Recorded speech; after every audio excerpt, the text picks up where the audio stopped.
giving this away. We're not making it. Nobody's eating it.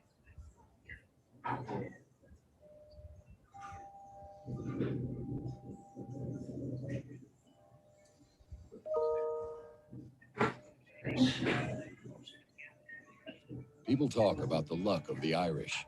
We know the Irish made their own luck. They say that everyone is Irish on St. Patrick's Day, but that wasn't always the case.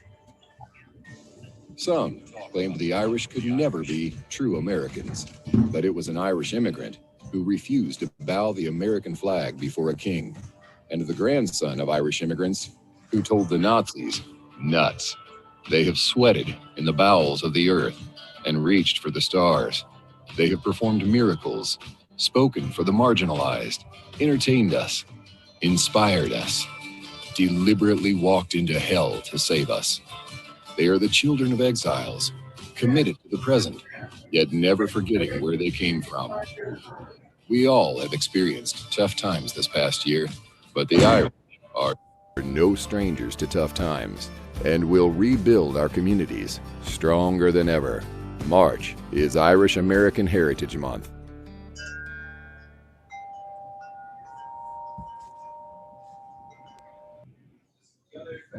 Hi, everybody. My name is Jim Gilmore. I am the Irish American Heritage Month Committee Chair for Monroe County, also an Ancient Order Hibernian brother. We're very excited and honored to bring you today A Siamsa, an evening of Irish entertainment. This program is normally done in our local libraries 4 times during Irish American Heritage Month, but this year we've decided to do a hybrid session. We've got 3 different locations that we're presenting to you live, and we also have people here at different places and everywhere else throughout the county, in addition to having things Zoomed and on YouTube. So to start off the program tonight, I'd like to remind everybody, this is the proclamation that was given to us, the local Irish organizations, as part of Irish American Heritage Month by Monroe County Executive Fellow and City of Rochester Mayor Lovely Warren. That was on March 2nd. It's been a whole month. It's been a great month. A lot of great programs have been going on, live, Zoom, and everything else. Very generous. The Ancient Order of Hibernians National is broadcasting this, and we appreciate that. This program tonight is, again, the Siamsa, and we've got 4 segments. The first segment will be a soda bread demonstration.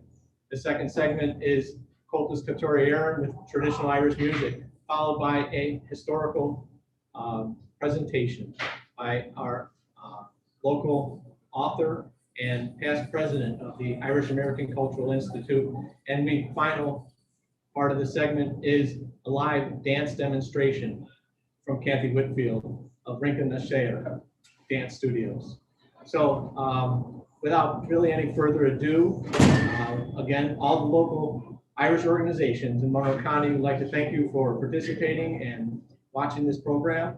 And I'm going to turn things over to our Ladies Ancient Order of Hibernians representative to do the soda bread demonstrations. We're live here from Barry's Old School Irish in Webster, New York. Thank you very much. Take it away. Okay. Hello, I'm Sandy Maloney. And in 1980, I married Jim Foley, who actually grew up here in Webster on Dunning Avenue, very close to where we're standing tonight at Barry's. I come from a long line of state cooks and bakers, so wasn't a far stretch that I majored in home economics education in college and began my experimenting and my fun love of recipes and recipe hunting and baking. Tonight I've made this morning a brown soda bread. It's very dense. It's traditional Irish soda bread. It's only made with 4 ingredients. It's made with flour, baking soda, salt, and buttermilk. And this is just a 4 ingredient. But I made it in a brown format using 2 cups of wholemeal from the UK bread flour and just 1 cup of pastry flour. In Ireland, their climate produces a soft wheat. In the United States, we have more of a hard wheat kernel. So in order to have a more traditional bread, you want to add a soft wheat. Soft wheat can be cake flour, pastry flour. This is a soft wheat, brown wholemeal. Deirdre, who's going to talk about the women in Irish history tonight, has told me several years ago that she does order her whole wheat flour from Ireland so that she gets the traditional taste and flavor that she's used to. So, but you don't have to do that. You can use all kinds of whole wheat. So this is just a very small loaf made with 2 cups of whole wheat flour and 1 cup of white, teaspoon of baking soda, teaspoon of salt, and a cup of, little over a cup of buttermilk. So it's very dense. Right now, you're going to find that people have gone more to the brown soda bread recipes, and there are many, many Irish soda bread recipes.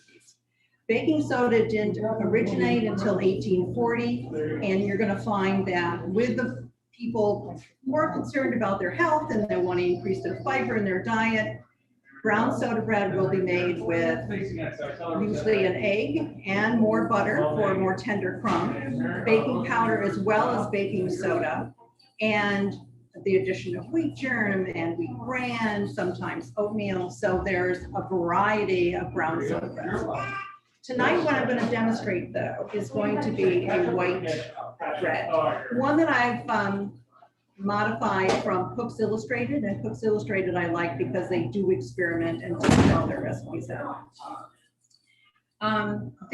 In the bowl, I have 3 cups of white flour, and I have 1 cup of pastry flour. Again, I'm mixing the hard wheat with the soft wheat of the cake flour. I've added a teaspoon and a half, which is a half a tablespoon of baking soda. And I've also, for an extra leavening agent, I've added 1.5 teaspoons, or again, that's the equivalent to a half a tablespoon of cream of tartar. I've added also half a tablespoon of salt. And to that, I am going to add 2 tablespoons of cut up butter.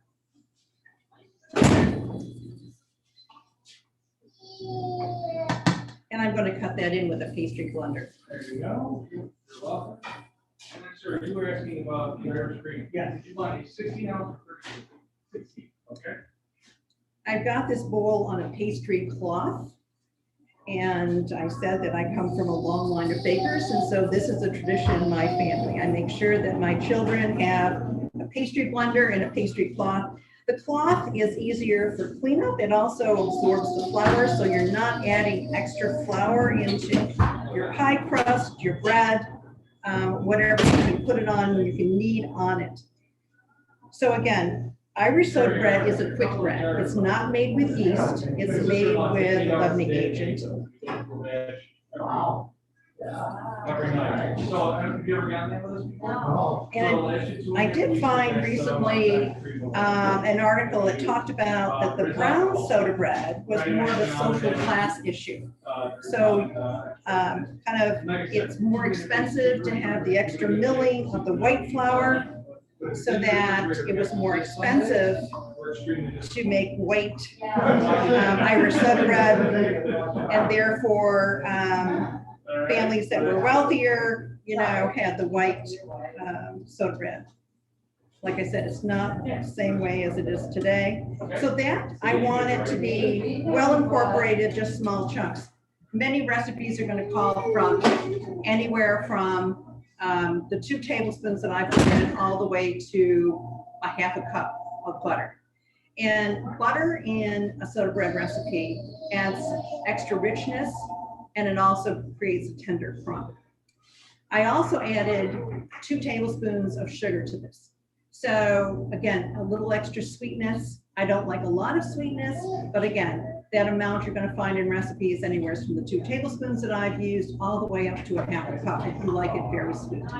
one of my sisters, Amy Brennan, who came from Dublin, talked about that on Sunday, her mother would make traditional Irish soda bread during the week, but on Sunday, that's where the extra sugar, the extra butter, and I'm actually to this going to add a half a cup of currants.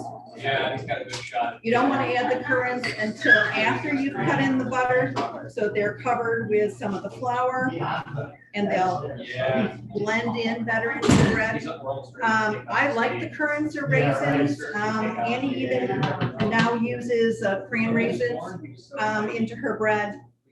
My kids don't like it, so I don't know if I do this, but I'm going to pass this on to Jess, the owner of Berry, so hopefully she likes the cran raisins. To this, I'm adding anywhere from a cup and a half to a cup and 3/4 of buttermilk. She sees attention. She's that free. Our granddaughter's Excuse me? 3-year-old and 12.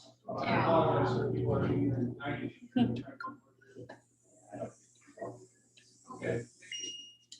And that quantity is going to depend on the humidity in the air, the humidity in your flour that day. So that's why you always want it available to add just a little extra if need be. And you want to stir this until it's combined. There's no or very little dry flour mixture. And then this is going to get turned out on the pastry cloth, and it's going to be kneaded just enough, maybe 5-6 turns, to become incorporated. My parents are short. Yeah, your grandparents. My mom's. I was gonna say, usually if the mother's involved,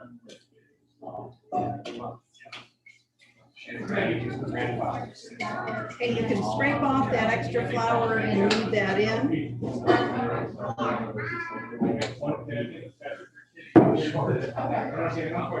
our kids are not festival, but the mothers that they did, they're all fine. It's okay. Very well made. No one is gonna find something.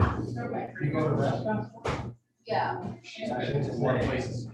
well, Christine was kind of during COVID, you know, we didn't, I mean, we do go out, Yeah. but when she was a week old, we started taking her out. I can tell, our son has got a lot. But we go, you know, we take her, we go out to breakfast a lot and stuff, so. So I'm trying to get as many of the little pieces of the dough incorporated, because it doesn't do any good to leave it on the pastry cloth, and you can kind We were of really super. stick those Everything was closed, so. currants back in. Flipping it over, you'll see that you can make a nice round mound. Really? And then the cross that is cut on the top. He's leaving. Brother is done. In the 19th century, it was considered that you were letting the devil out of your bread when you cut it open like this. It's also a way of giving thanks, and it's obviously a Christian cross. The other thing that's very practical in terms of baking is that the cutting prevents it from having uneven cracks. So you now cut the bread open, it can rise evenly, and it makes for a better looking bread, and it also helps it in that regard. So this will go into a 400 oven. Some recipes call for 350, 375. I find that 400 is very consistent. It'll bake for 40 to 45 minutes. There's some recipes that will put a melted butter and buttermilk wash on it right now. I don't find that that's needed. I find that the bread will come out nice and brown, and you want to bake it till it's brown. One of the new things that instead of just using a cake tester to kind of guess at that, is now you can use a thermometer, and you want the internal temperature of your bread. And this one is pretty close to, after 40 minutes, I can test it. It comes up to either like 195. So somewhere between 185 and 200 is what you want the internal temperature of the bread to be. The other thing that can be added as an addition is caraway seeds are sometimes added. Annie Brennan adds lemon zest to her bread. So there's some varieties, what you can do. And it's a favorite. It's a favorite of mine. And I think there's nothing better than making homemade Irish Sutter bread. Again, and it is quick. So more ingredients, it takes a little bit longer, but you've got a nice bread that is wonderful warm, right out of the oven with Irish butter. It's also great with jam, and it makes wonderful toast the next morning. So whether it's a brown bread version or a white bread, white flour version, you've got a great Irish Sutter bread. And look at the recipes, explore. Maybe you've got one that's been passed down through your family and you want to add to it or you want to continue with it. But these are great recipes to try out, and pick one that you really like and enjoy.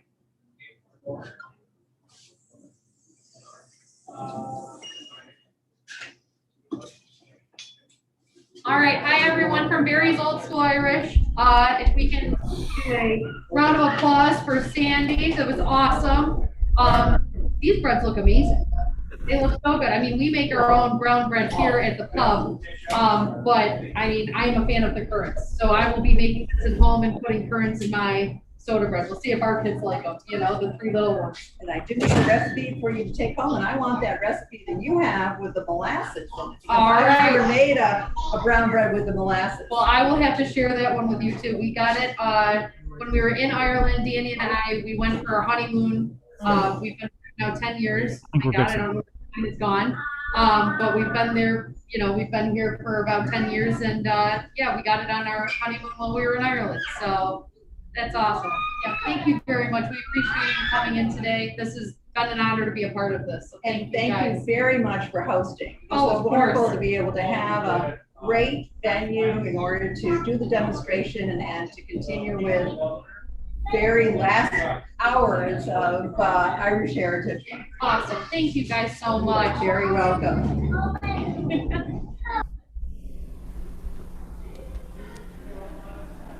Okay. Are we up? We're Hi, live at folks. Johnny's. Live at Johnny's. Hi, we are some representatives of the local chapter of Cultus Cultori Éireann, the Irish Musicians Association, an international organization. So here we have Mark Ballard, Lydia Fanera, Ben Gearing, and myself, Ben Hockenberry. We'll be playing some Irish tunes, singing some Irish songs, and we host a bunch of sessions, which are a great way for folks to get together and play music together. Lessons, workshops, concerts, Kayleys, we do all the things. So get in touch with us through Facebook or through irishrochester.weebly.com. And we're here at Johnny's Irish Pub, a place where we host a excellent session the last Sunday of every month. We just had it a couple days ago. And we're really excited to be able to present from here. So first up, we're going to play some jigs. This is the Blackthorn Stick and the Cliffs of Moher.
Right.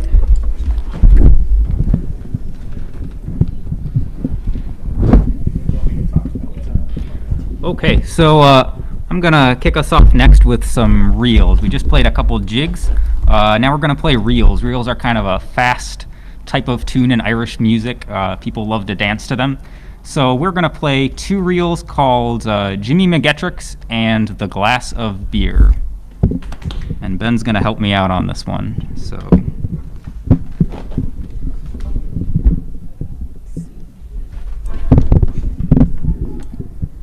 That'll work, right? Okay.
Right, let's see, get that there. So next up, I would like to sing an Irish song for you, one in the Irish language. The tradition that I sing in is called Sean-nós, which is Irish for the old way. And it is a style of singing in which the song tells the story, and the emphasis is placed on the story. So you can play with pitch and rhythm and phrasing to get your emotional message across. And the story for tonight is a familiar one. It's the emigrants' lament for leaving their homeland. This song in particular is Articun.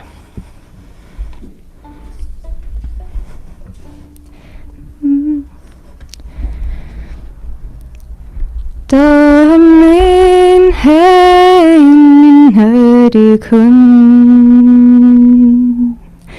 in a gone sleeve a taiwadam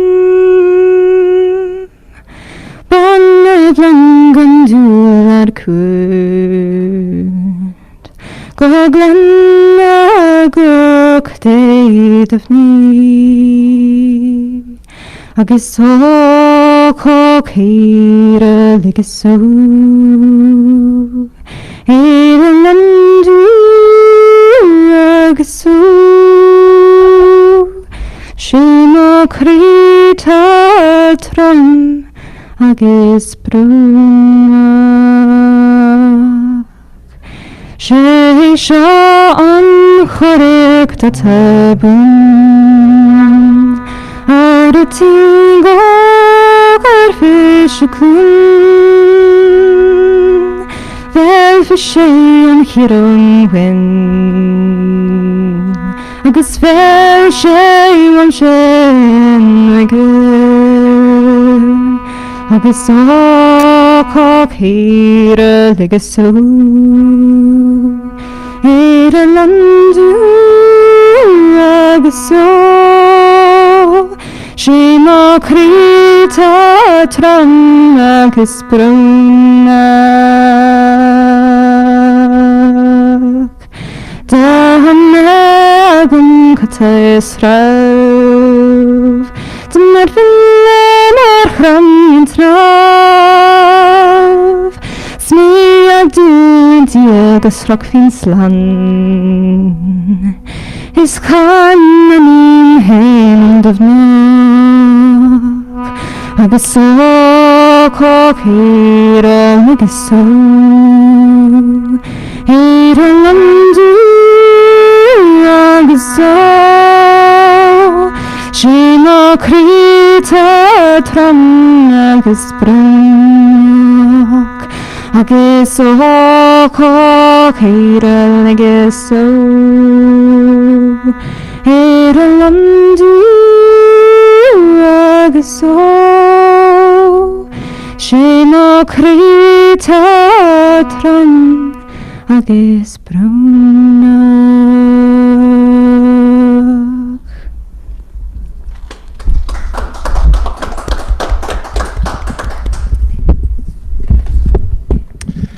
Hello, this is a hammered dulcimer.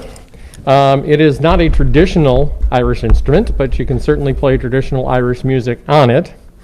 It dates back, we believe, about 3,000 years to Persia, and then spread both east and west from there. So there are various variations of this instrument in different countries. For instance, if you go to Germany or Switzerland, you would find a similar instrument called the hochbrett. In Greece, they have the cimbalom, and even in China, they have something, I'm sure I'm messing up this pronunciation, but the yangqing. So it is a member of the zither family, which basically means it's a wooden box with strings. And it is, as you can see, it's shaped like a trapezoid, so the higher notes are at the top, the lower notes are at the bottom. And unlike many stringed instruments where the larger the instrument is, the lower the range, with this one, they come in different sizes, but the larger ones just means you have a longer range. You can still play the soprano notes, but you also have more bass. So I will be playing, leading us in two reels, the Flowers of Edinburgh and the new Rigget Ship, or a ship with brand new sails.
All right.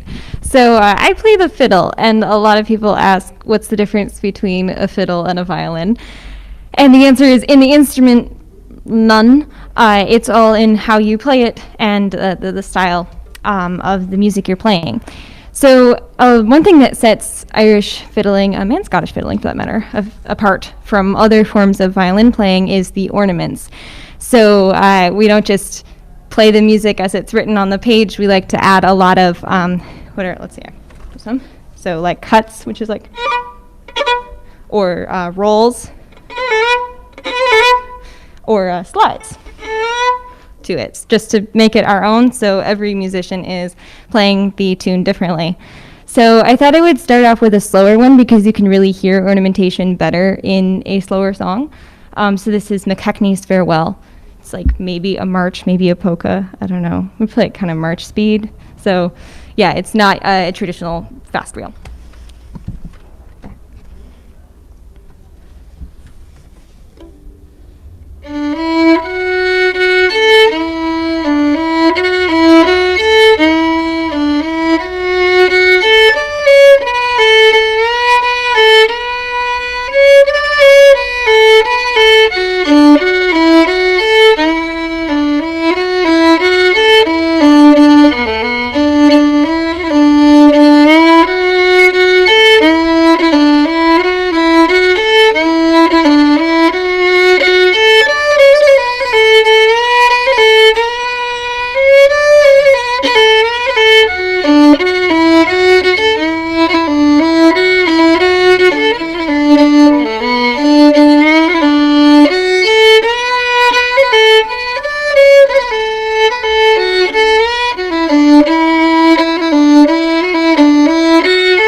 Thank you.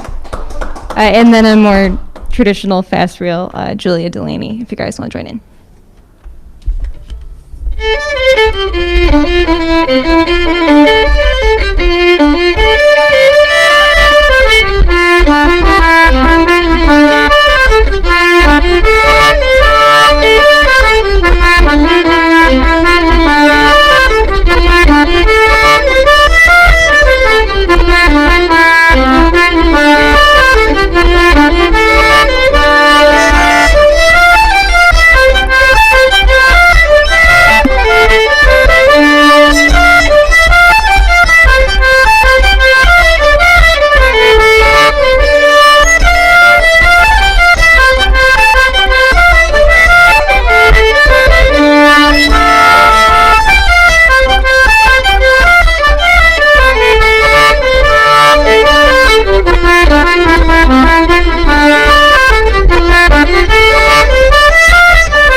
So, I'm gonna play a banjo for you.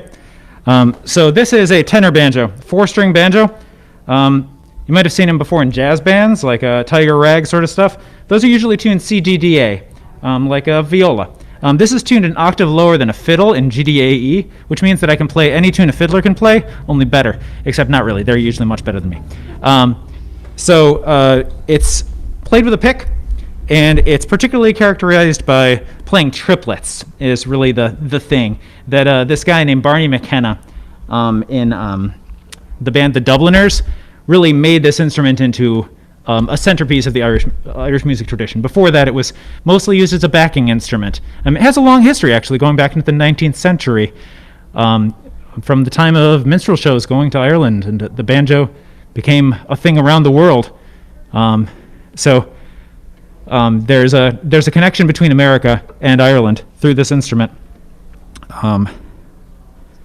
For better or worse, there's that legacy of history with us. For this next set of tunes, we're going to do some slides, which are a type of tune from the southwest of Ireland, the Slieve Lucra area at the border of Limerick, Kerry, and Cork. These are fast jigs, and are traditionally played for set dancing, which is kind of like Irish square dancing, which Kathy Whitfield will be up later. She leads a great set dancing group every Wednesday when we're in better times, and we're looking forward to playing for dancing again. So this is the Two or More slide, Eileen O'Riordan's, and The Star Above the Garter.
So again, we're Cultus Kilterry Aaron. Thanks again to Mark Ballard, Lydia Finera, Ben Gearing. I'm Ben Hockenberry. Thanks Jim Gilmore for organizing this. Johnny's for hosting us. Thanks Kristen. I'm waiting to hear her in the other room. You can't hear. And thanks a lot, everybody. And hope to see you at a session. Connect with us on Facebook, Rochester Irish Musicians Association. One more to play now, or? Do we have more time? Like 2 minutes. Okay, we can do one more. Focus. Give us one more, please. Focus. Okay. Focus. What you got? The normal focus. Focus. Barely doesn't. All right. Lead us in. Okay. How do they start?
That was beautiful, beautiful.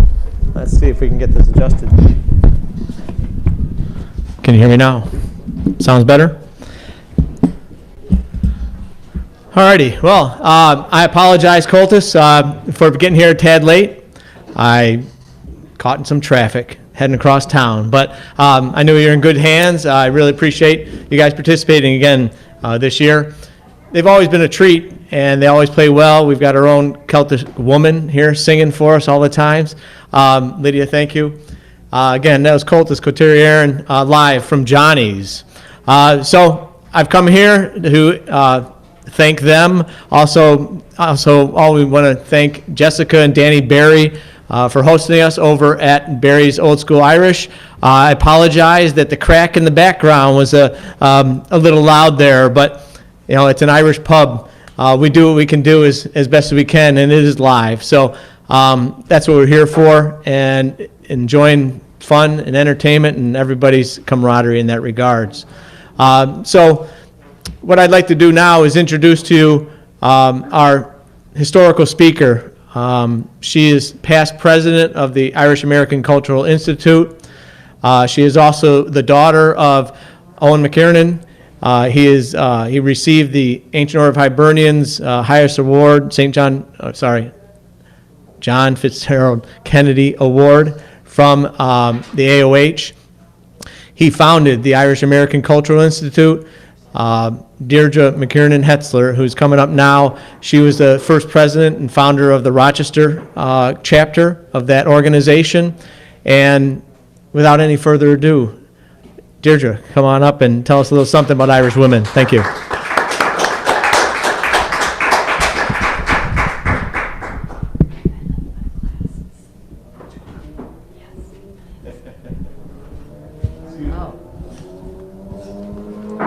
All right. Hello.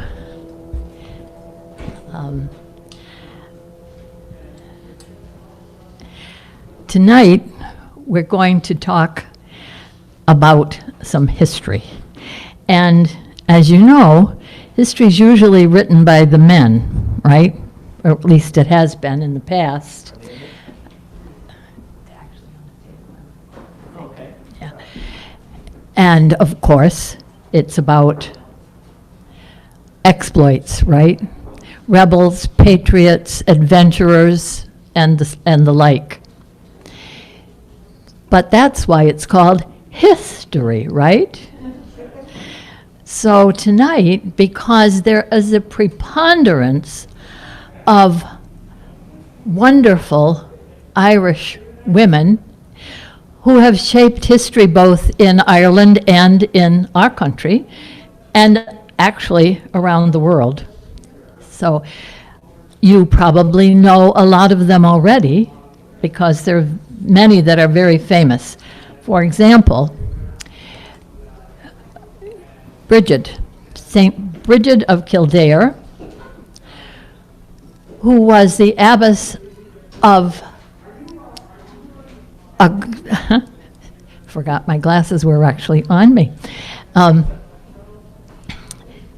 Bridget was the abbess of a mixed-gender monastery in County Kildare. So pretty much everybody knows her. She's one of the quote-unquote Irish Trinity. So we have then Grania Whale, which was Grania Niwalia, known in America as Grace O'Malley, the pirate queen who stood up to Queen Elizabeth. And of course, we have Catherine McCauley, the founder of the Sisters of Mercy. And we have also the famous Countess Markievicz, one of the leaders in the Easter Rising in 1916, who was also, in 1918, elected to the British Parliament. The very first woman elected to Westminster was an Irish rebel. Don't you love it? And of course, she didn't take her seat because the rebels then were forming their own parliament in Ireland called Dáil, the Irish Parliament. And so we'll move on from those women to meet some others that you may or may not have heard of. And the first one that I want to talk about is Hannah Sheehy Skeffington. And there she is, okay? Now, Hannah was born in Kanturk, County Cork, where there's now a statue in her memory. But she came from a very interesting family. Her mother, really, she got her feminism from her mother, who insisted that it was just as important for the daughters to be educated as the sons. And she got her nationalism from her father, who actually was an MP involved in politics. So there's an old Irish expression saying, Brishan an dukas tre shulev an cat. What's bred in the bone is going to come out. So Hannah had this passion to enfranchise women but also to free her country. And sometimes those were kind of in tension with each other because she had a lot on her plate. This lady had dabbled in a lot of things. So besides being a nationalist and a suffragette, she was a labor activist and very concerned about the people. So she also was an independent thinker and married another independent thinker who was introduced to her by none other than James Joyce, because James Joyce and Francis Skeffington were classmates. When they were married, though, they each took each other's names, and that's where the Sheehy Skeffington comes from. They were hosts for evening meetings, just as her family had been, where people could drop in and talk about politics or whatever's going on in the world, so forth. So she and Francis started the first of several newspapers and got themselves in trouble periodically. Because of her outspoken attitudes about suffrage, she was in opposition to the Irish political party.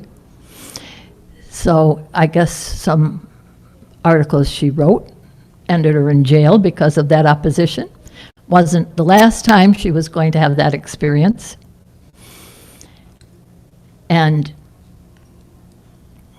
following that, shortly after they started that first of many papers, Francis was arrested and went to jail because he had spoken out against conscription.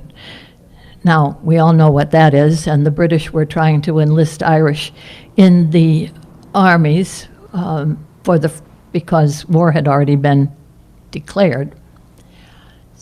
He was not going to cooperate with that. He said that he was a pacifist, as was his wife. I am willing to die for Ireland, but not to kill for Ireland. Then, of course, the following year, we have the Easter Rising, 1916. They were not involved as pacifists, but Francis was downtown Dublin trying to keep people from looting and also trying to help the wounded. So he was scooped up by some British soldiers and imprisoned.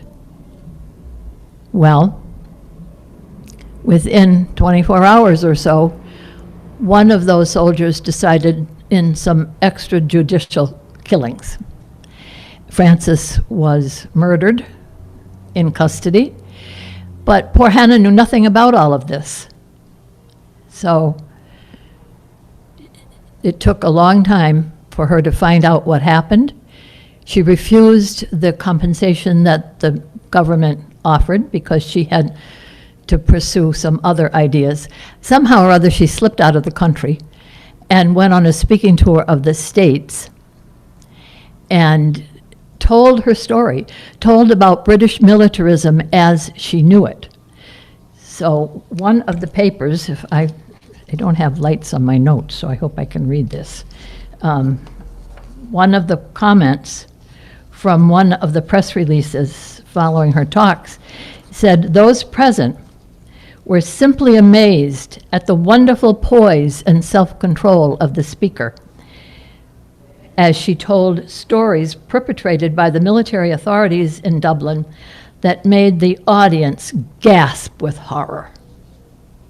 So she joined Sinn Féin, an Irish political party that was just beginning, and it means we ourselves, although it's often translated as we, us alone, but it's we ourselves. And she joined that party and went on to establish actually, she established lots of different groups for workers, for women workers, for women's suffrage. And then after the Rising, established a fund for prisoners, the Prisoners Defense League.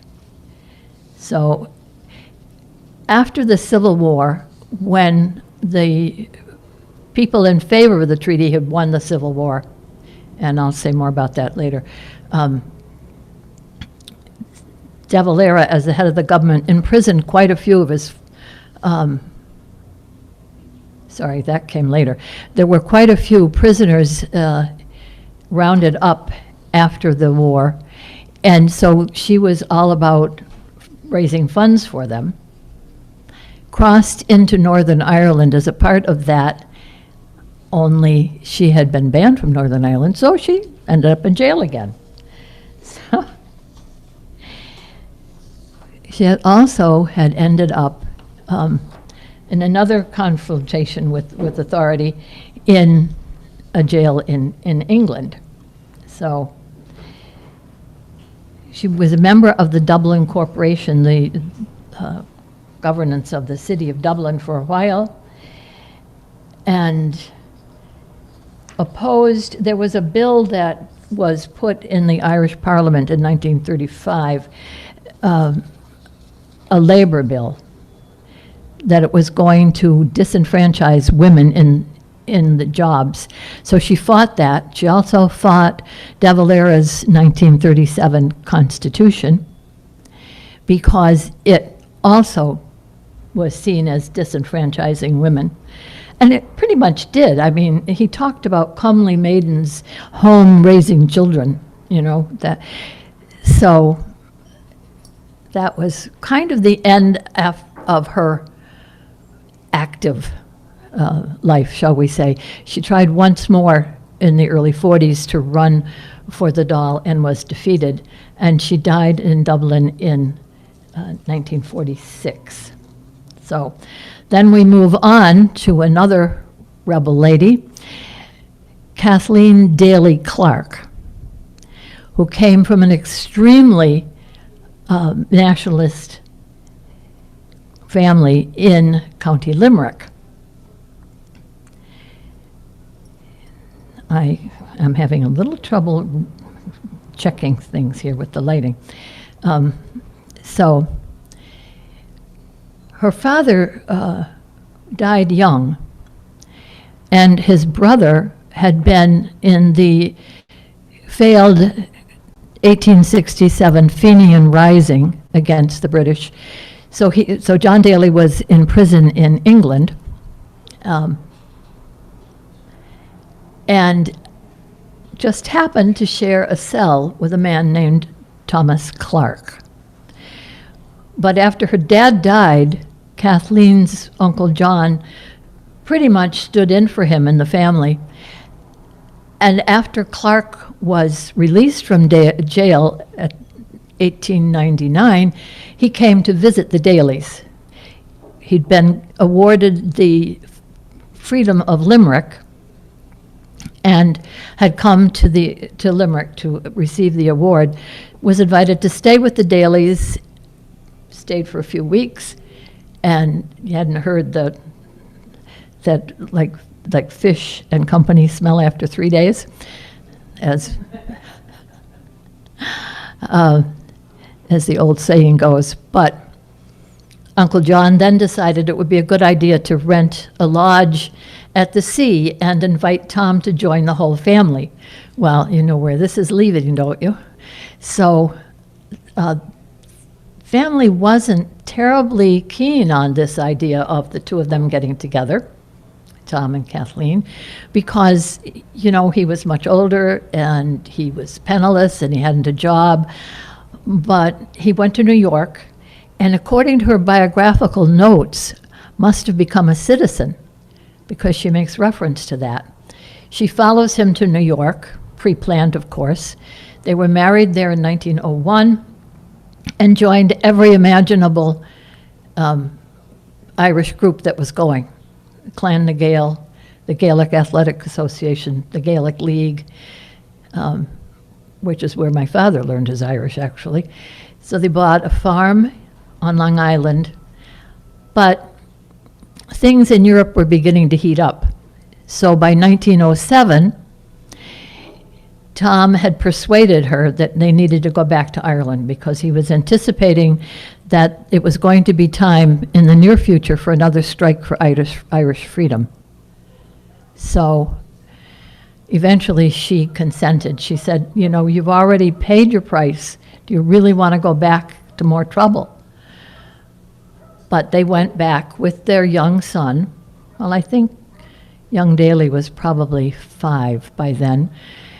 And they bought a little shop in Dublin and eventually expanded to 2 shops. They were tobacconists, news, you know, that kind of thing. But Tom was busy networking with anybody who thought the way they did about Irish freedom. So he was part of, again, any Irish organization going that was leading gradually to a nationalist feeling, because up until then, the Irish pretty much had become lethargic. That was like, we've tried and failed so often, you know, I guess we'll just keep going the way we are. So these nationalist things like the Gaelic Athletic Association and Gaelic League were beginning to turn that tide so that people were beginning to think more along the lines of Irish freedom. So at that point, there was home rule. There was a home rule bill had been passed after the third try to get home rule for Ireland, 1914. And the Unionists in the northeast of the country were very unhappy. So they brought in guns to drill because they were going to fight their own government if home rule was allowed. So the Irish Republican Brotherhood had kind of developed Irish volunteers. So they figured if the Unionists can drill with guns, so can we. And the Brits can't stop us because they're allowing it up north. So they actually were able to get some guns in, and they drilled. And around that time, Kathleen formed the central branch. She was one of the co-founders of the women's organization, kind of like the Women's Auxiliary for the volunteers, called Cumann na Ban. And they also learned to use rifles, and they practiced first aid. Well, we all know what happened in Easter 1916. The rebels lasted a full week, which nobody thought, under the circumstances, some counterintelligence had been sent, and so they didn't get the turnout they expected. Anyway, you know, Tom Clark had signed the proclamation. His was the first name on the Proclamation for Irish Freedom, which granted equal everything to men and women, contrary to what happened later with Dev. But they were, as you know, the leaders were rounded up and executed.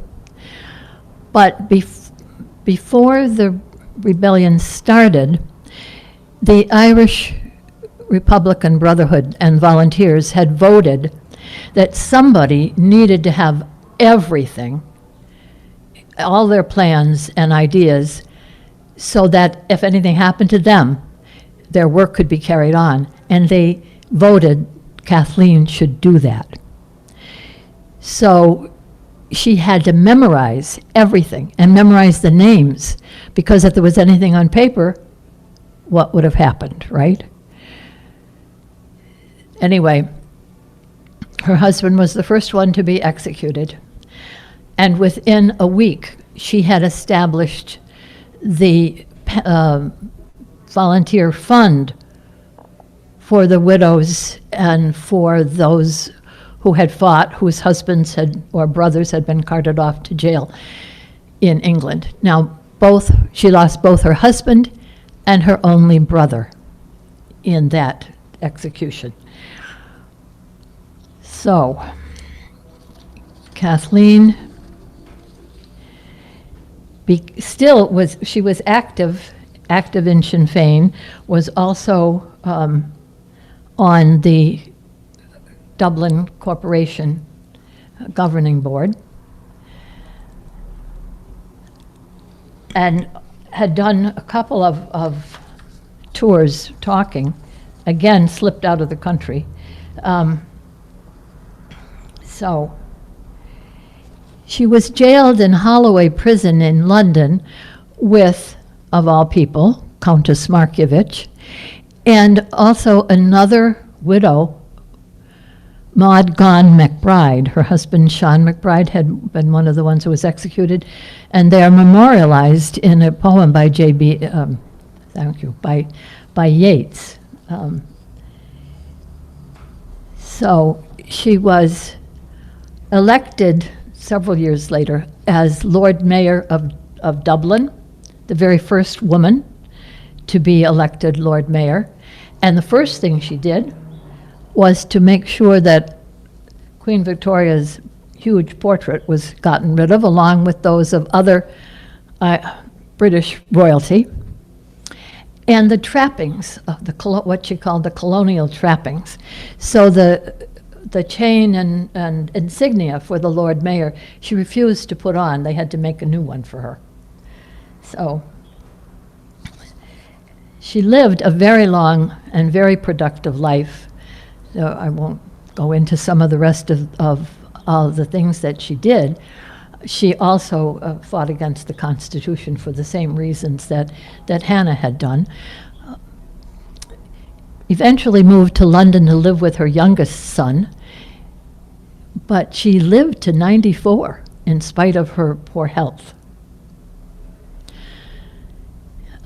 Could I possibly have my water bottle, please? Thank you. Thanks.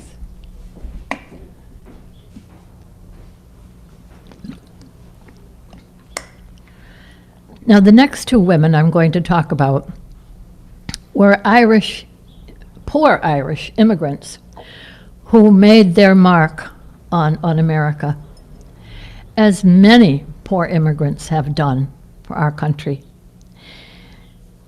In 1818,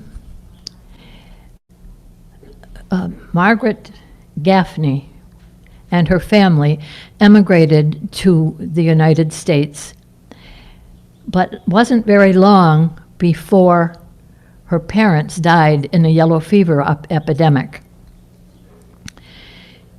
So she was left penniless and orphaned.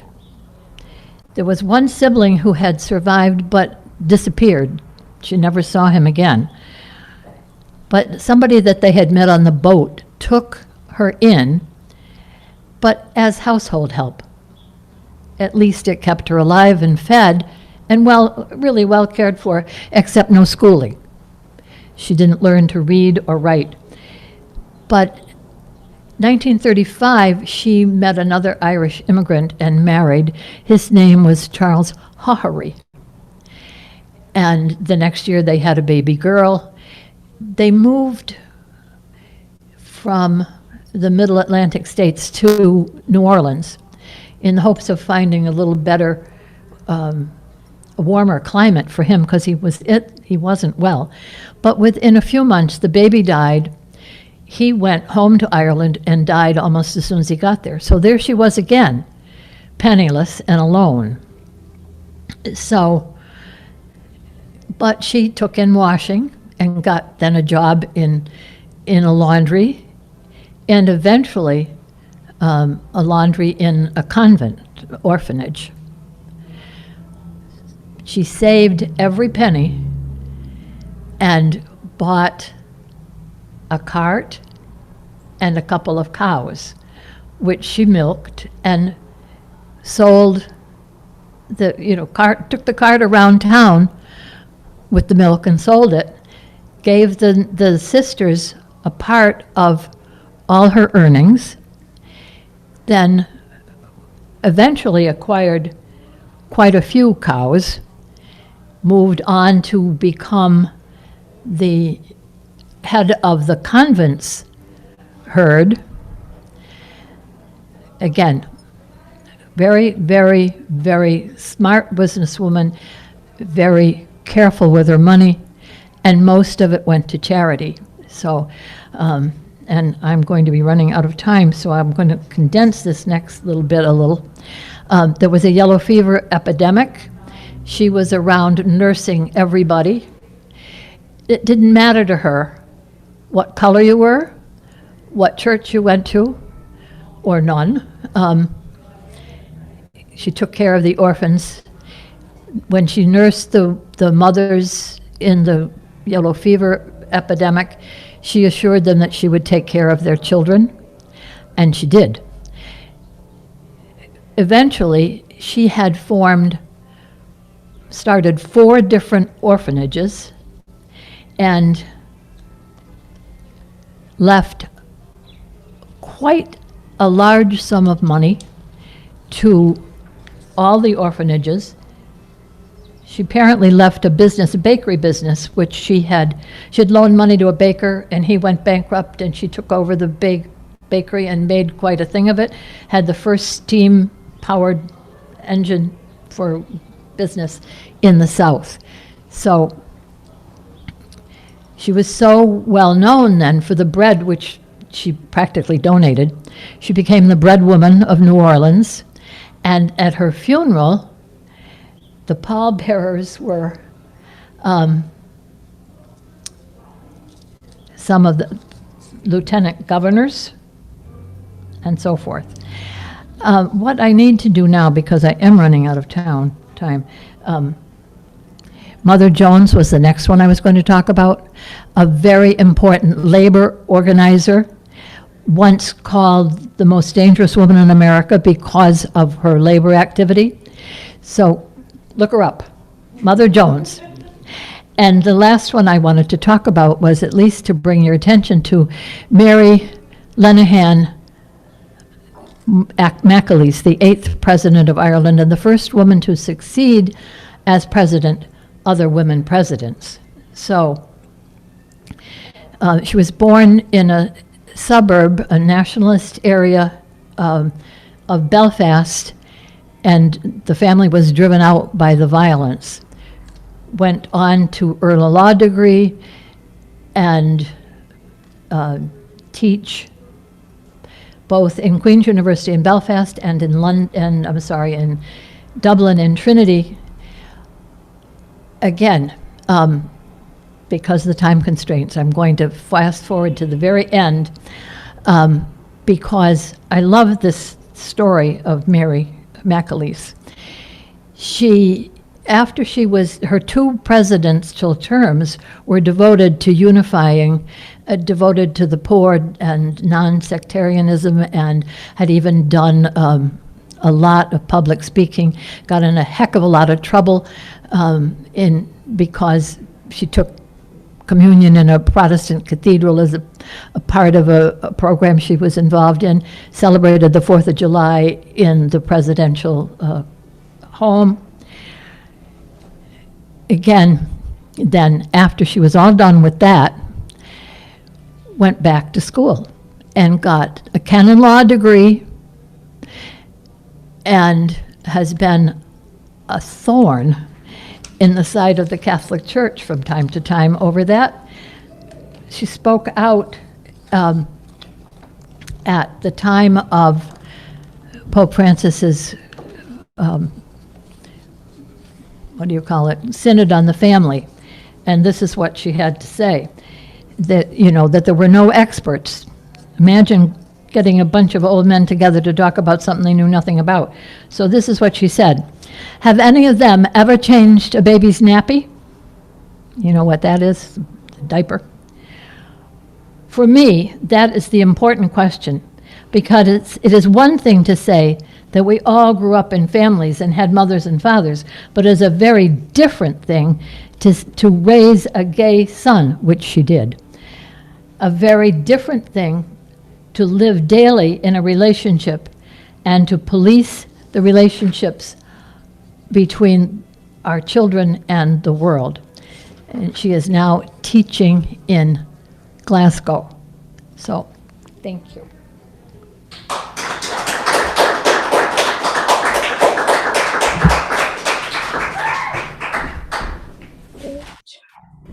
I'm shaking. Start video.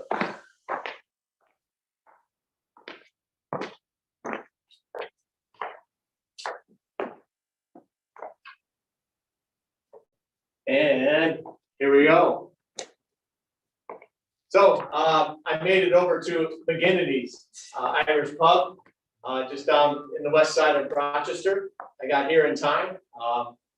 So I would like to thank Deirdre McKiernan-Hetzler for her wonderful talk about Irish women and the history of that. And so now we're coming to you again live from Mcaleese restaurant in Greece, New York. And what we have is the final segment of our program.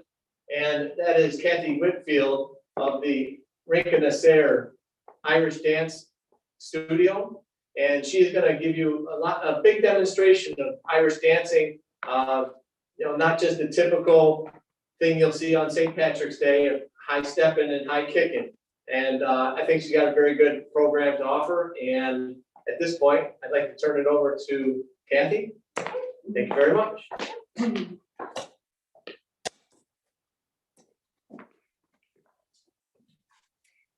Hello, everyone. I'm Kathy Whitfield, and I have a dance school here in Rochester, Rinka Irish Dancing. It's a non-competitive dance school. And we're here at Mcaleese in Rochester, which is the official dance floor for our Gaelies. Unfortunately, we're not having them now, obviously, but hopefully we will very soon. So I'm going to take you on a very quick tour, about 15 minutes, a quick tour of Irish step dance history. There are many different forms of Irish step dancing, and some of them look very, very different from each other.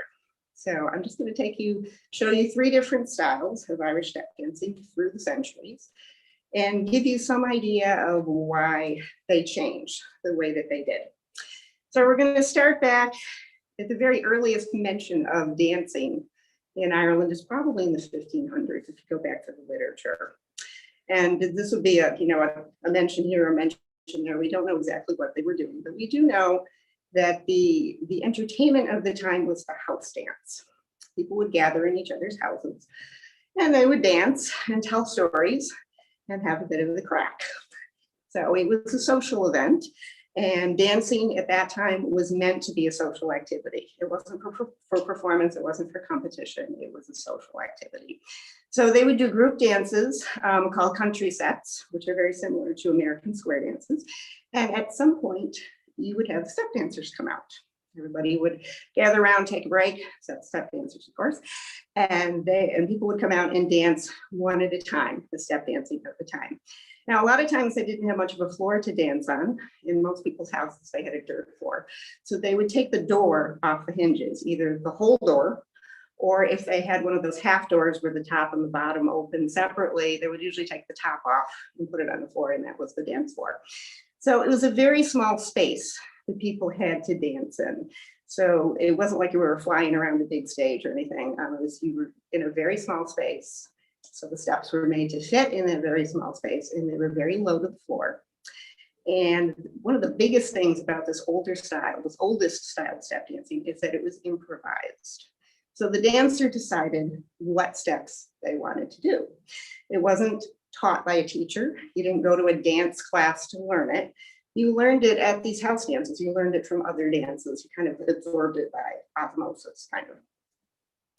So the dancers would get up to dance one at a time, and nowadays we call this oldest style seanos dancing. That means old style in Irish. Now, of course, at the time they didn't call it old style.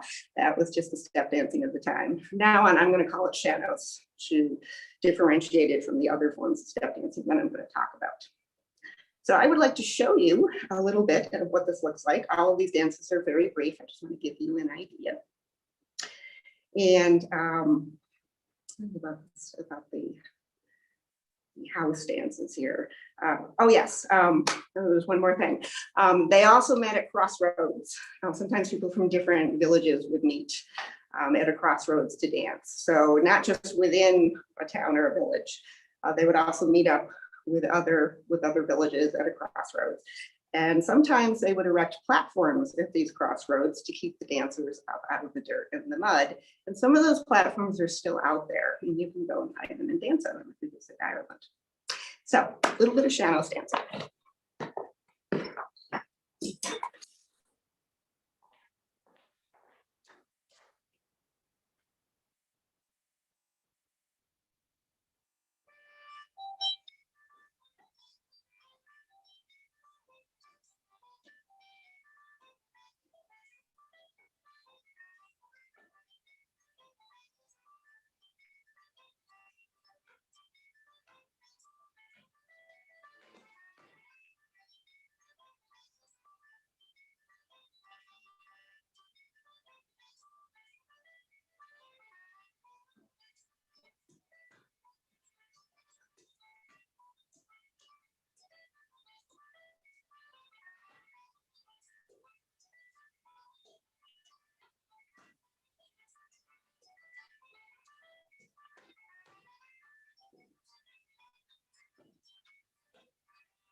So that was what we now call sean-nós dancing. Edwina Guckian, who did so much to resurrect sean-nós dancing in Leitrim, she says that they used to call it single turn dancing. People would get up to dance the single turn.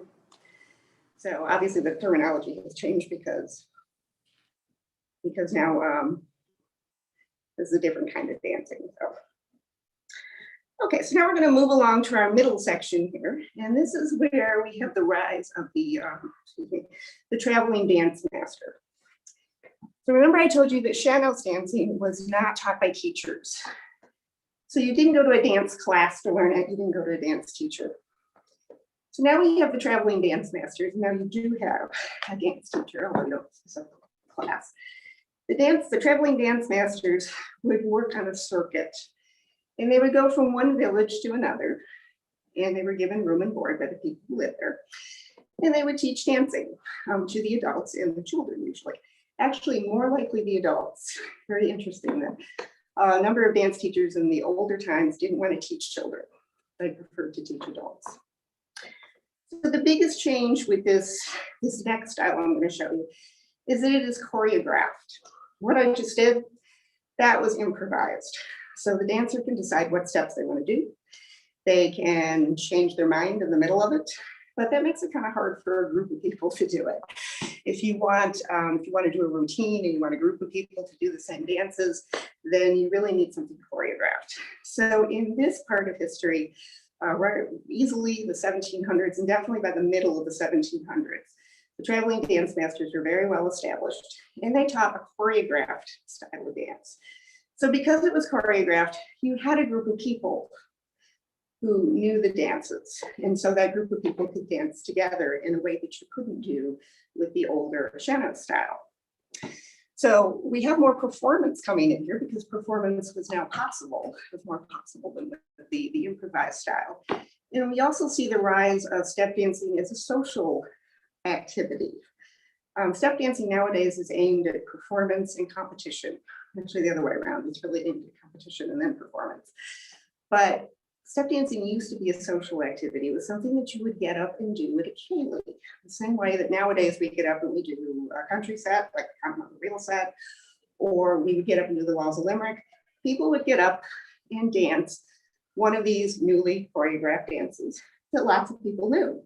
So if you had a bunch of people at a house dance or a crossroads dance who knew maybe Pickens or the Little Dutch dance, they would get up and form a circle and they would all do this dance together. Not as a formal performance, certainly not as a competition, but just as a social activity. And that's something that we've really lost with step dancing nowadays. But the next dance I'm going to do for you, a little piece of it actually, is called Single Time. And it's from the Dan Fury repertoire. Dan Fury was from Labashida, and he taught Michael and Celine Tuberty, who've done so much to publish and to teach Dan Fury's repertoire. And this is kind of a middle ground between the older Sheno style and the modern style that we know today. The steps are not going to look a whole lot different to you than what I just did. The main difference is that it's choreographed. So a group of people could do this. The steps are still low to the floor. It can still be done in a very small space, although it does move around a little bit more. The arms, everybody always asks about the arms in Irish dancing. The arms are at the sides, but they're not held there. So they can swing a little bit in ways that you certainly couldn't do with modern dancing now. So I might as well go after the arms now, because the arms are the big question that everybody asks about Irish dancing. Why on earth do you hold your arms so stiffly at your sides? Well, we didn't always. We didn't always hold our arms down like that. There are lots of references in the literature to Irish dancers using their arms in, a few centuries ago, not now. And the women in particular had to use their arms because they had to pick up their skirts and put them on their hips, otherwise they would trip. The men also held their hands on their hips. And at one point, who knows when, one of those arms went down and there was only one arm on the hip. And that continued up until the 1940s and 50s, later than we might think, based on the way step dancing is now. And there are lots of stories about why the arms went down, why that last arm went down from the one arm up there. Some people blame it on a priest who told women that they looked suggestive when they were holding their hands on their hips and told them to take their hands off their hips. Some people point to British soldiers during the penal laws when it was difficult to participate in Irish culture. It was either frowned upon or it was downright illegal. It said that people took their hands off their hips, held them down, so that when they were dancing, the British soldiers looked through the windows of their homes, they would not think that they were dancing because their arms were held down. John Cullinan, who is a renowned Irish dance historian, says he recalls an adjudicator sometime in the 1930s or 40s objecting to the practice of one hand on the hip. It's at that point, it was mainly the slip jig that was danced that way. And he said an adjudicator told a dancer to take her hand off her hip. He didn't like that. So Cullinan thinks it was a way for teachers to make their students stand out in competition. Any or all of those could be good. Any of those could have contributed to it. Who knows? Anyway, this is a little piece of a jig called Single Time.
We get to the modern step dancing that we know. The Gaelic League, which was founded in 1893, had as its mission the advancement of Irish culture, language, dance, music. They formed an Irish Dance Commission in 1930, and the Gaelic League threw its weight behind the newest styles of Irish dance. It was felt that those reflected better on the Irish. The newer styles were much more intricate, much more difficult. And it was felt that it made the Irish look more sober, more serious, more intellectually proper. It made the Irish look better. So they threw their weight behind the newer styles. And the church got in on this too. Churches in general don't like dancing. And the church really didn't like the older forms of dancing. It was felt that those older forms of dancing, which were aimed at social interaction, maybe there's a little bit too much social interaction going on. So all of these forces converged in the 1935 Dance Hall Act. And the Dance Hall Act said that you could not hold a dance unless you had a license. So that basically wiped out all the house dances, which are still in existence, all the crossroads dances. Now you had to have a license. Your average person cannot afford a license. And even if they could, the people who granted the license, well, they want you to do a particular kind of dancing. So now dances had to take place in licensed dance halls, and you could only dance the kind of dances that they wanted you to dance, the people who ran those dance halls, and that would be the newer styles of dance. So the older styles almost died out. And Lena Duckian in Leitrim talks about her grandfather. She had to go to her grandfather to learn Shannon steps because her parents never learned those. They grew up in the era of the Dance Hall Act. So there were no house dances where you learned to do Shannon dancing. She also talks about her grandfather saying that they used to pay a lookout when they would have illegal house dances. And the lookout would warn everybody if the Garda, the police were coming. And then the musicians would quickly put their instruments away and everybody would take out their rosaries and they would pretend to be playing the rosary if the Garda came in. But fortunately, the people of Ireland decided they liked their older styles and they were resurrected in the 80s, 90s. So now all the various forms of Irish dancing are danced and taught all over Ireland, in the States, here in Rochester, basically all over the world. It's a really big smorgasbord to pick from. So the last couple steps I'm going to do are the modern style. That's the straightest, stiffest, most formal style.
So there's your whirlwind tour through Irish dance history. I want to thank the AOH for having me and Mcaleese for hosting us. It's been a good time. Remember, look for different styles of Irish dancing. There's not just one style. All right, well, thank you very much, Kathy. That's a great rendition and history lesson for all of us. I think a lot of people don't realize a lot of that aspect of the Irish dance. They're too used to Michael Flatley and the rest of the gang and such kicking their heels up and things of that nature for show and not so much for socializing. Of course, we're social distancing now, but we always try and hope for a better future, right? And that'll be coming soon, I'm sure. And a couple of things that I think one of them is that I chaperoned some Catholic school dances and such, and you always have to leave room for the Holy Spirit. You know? The second thing is a lot of Irish came over, worked the mines and such in Appalachian. So you see a lot of, in my opinion, similarities to clogging and the other aspects, which I'm sure, raise their roots and things of that nature in Irish dancing and that. But that's more my opinion. I haven't done a lot of research in that regards. But this concludes our almost of Irish American Heritage Month. Apologize. Again, Proclamation in Rochester. This is the 6th year that we've had locals proclaim Irish American Heritage Month, and it's the 31st year the United States President has declared Irish American Heritage Month. So these proclamations are important, keeps our culture alive. In addition, teaches the world and everything else about how much Irish and Irish Americans have done for this country, from the beginnings of the Declaration of Independence to digging the Erie Canal here through Rochester, Monroe County, and everything else involved that you've probably seen on various presentations as this month has shown you, both locally, nationally, and internationally. So again, on behalf of Barry's Old School Irish Pub, Johnny's Irish Pub, and Mcaleese Restaurant and Pub, we'd like to thank everybody for attending today and watching on Zoom and YouTube. If you know anybody that would like to see it, it'll be available online, so you can always send it to your friends, family, and neighbors. At this point, I'd like to thank you very much, and Sláinte.